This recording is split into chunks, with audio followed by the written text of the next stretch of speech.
Moi! Mä oon Kelton Matti Lapualta. Mulla on kasviviljelyyn suuntautunut maatalousyritys.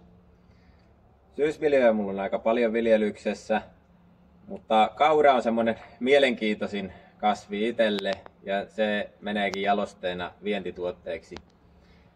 Muutenkin mä pyrin tuottamaan elintarvikelaatuista viljaa.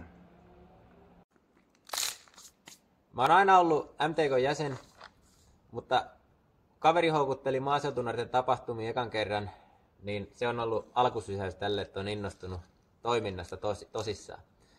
Sen jälkeen onkin kolunnut meidän alueella käytännössä kaikki tapahtumat ja valtakunnallisestikin melko paljon ja sitä kautta on tullut tosi paljon verkostoja ympäriinsä. Mä oon ollut maaseutunuorten valiokunnassa 3 vuotta ja siitä viimeisen vuoden olin puheenjohtajana. Ja sitä kautta tässä on ollut erinäisissä verkostoissa mukana ja muutenkin päässyt erilaisten sidosryhmien kanssa tapaamisiin. Nyt 8 erilaisen kasvukauden ja 6 vuoden MTK-taipaleen kokemuksella on käytettävissä maaseutunuorten edustajaksi keskusliiton johtokuntaan.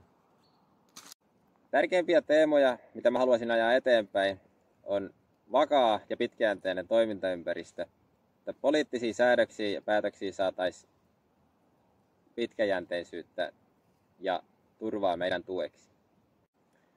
Viestintä on ehkä kaikkein tärkein. Sisäisesti ja ulkoisesti. Meidän pitää näkyä järjestön sisällä, mitä MTK tekee, mutta ulkoisesti meidän pitää kertoa, miksi kuluttajien olisi hyvä valita kotimaisia laadukkaita elintarvikkeita.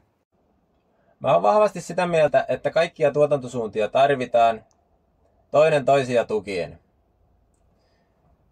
Yhteen hiileen puhaltamalla saavutetaan paljon enemmän kuin toisia kadehtimalla tai parjaamalla. Jos mut valitaan maaseutunuorten edustajaksi johtokuntaan, lupaan kiertää eri liittojen maaseutunuorten tapahtumissa ja ennen kaikkea tuun ajamaan maaseutunuorten asioita ja tulevien maaseutunuorten asioita keskusliiton johtokunnassa, jos sen valtuutuksen mulle annatte. Nähdään Jyväskylässä.